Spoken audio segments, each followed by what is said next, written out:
Tout ira bien, c'est une pièce en 3 parties sur nous et les Roms. Les Roms entendus au sens large, gitans, tziganes, manouches, peu importe comment on les appelle finalement.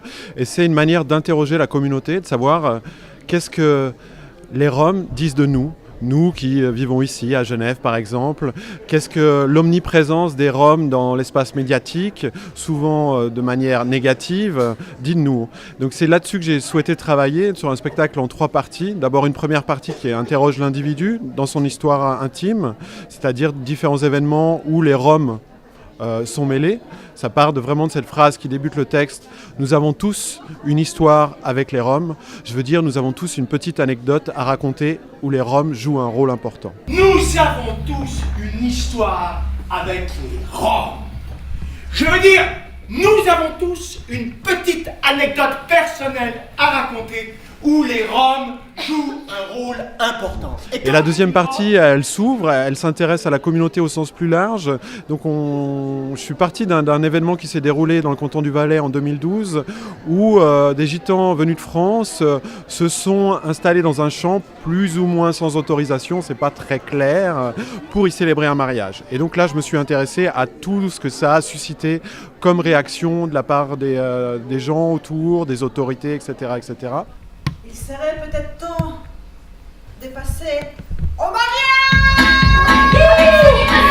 Certains ont peut-être fini par croire qu'il n'a jamais vu Dieu. Un simple conte de fées, un servage qui publie le cœur des amoureux. Une version remixée par Émile Kusturica de Roméo et Juliette. Et la troisième partie, elle remonte plus loin dans l'histoire puisqu'elle travaille sur les préjugés et elle s'occupe d'une affaire de l'histoire suisse qui s'appelle l'œuvre d'entraide des enfants de la Grande Route, donc la fondation pour les enfants Pro Juventute, entre 1926 et 1972, a enlevé les enfants yéniches vivant en Suisse de leur famille pour, soi-disant, les éduquer au travail et à la sédentarité.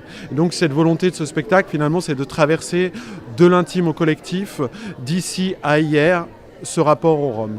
La police veut t'enlever à ta sœur qui te défend avec une hache. Maintenant c'est Menzingen. Toi, toujours assis dans un coin, tu entends des voix. Trouver votre bonheur n'est pas de ce monde, il y a des choses pires que la mort. Un citoyen de 2e classe, jamais assis à la table familiale, toujours attendre qu'ils finissent le repas et ne manger que les restes. Est-ce que toi tu te sens normal? Est-ce que toi tu te sens normal?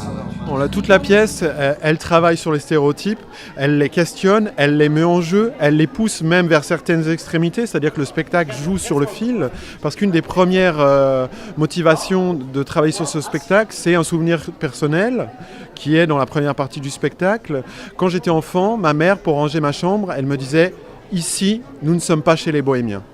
Et qu'est-ce que ça veut dire ça? Ici, nous ne sommes pas chez les bohémiens. Qu'est-ce que ça implique comme formatage de la pensée, comme tout d'un coup imaginaire pour un enfant de 7-8 ans? Qu'est-ce qu'il imagine? Parce qu'il ne sait pas ce que c'est un bohémien. Donc forcément, quand on lui dit ça, il imagine quelque chose d'horrible. Donc du coup, si vous voulez, toute la pièce est sous-tendue par ça, par la recherche des limites, et de voir qu'est-ce que ça veut dire. Que les mots, ils ont un impact. Ils ont employé certains mots plutôt que d'autres. Ça implique une responsabilité. Il y a toute une scène qui travaille sur des blagues racistes, des choses qu'on entend, justement, ces stéréotypes-là, sur les gitans, les voleurs, et qui va très loin là-dedans pour essayer après de démonter le stéréotype. Mais pour travailler à démonter le stéréotype, il faut essayer de le pousser à son extrémité pour que le spectateur puisse aussi vivre ça, se positionner face à ce qu'il entend.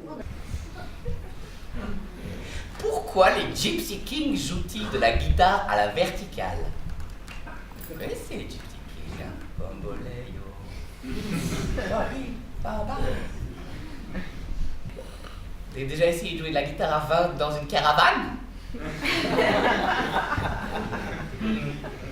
La volonté de faire un travail presque très très plastique avec de la vidéo, avec une composition qui a été faite spécialement pour cette partie-là et qui du coup nous emmène encore ailleurs. C'est-à-dire que c'est vraiment en termes d'énergie, travailler sur les sens et du coup pouvoir travailler sur des choses très drôles et à d'autres moments beaucoup plus poétiques. C'est-à-dire que de réunir toutes les différentes émotions qu'on peut ressentir dans la vie.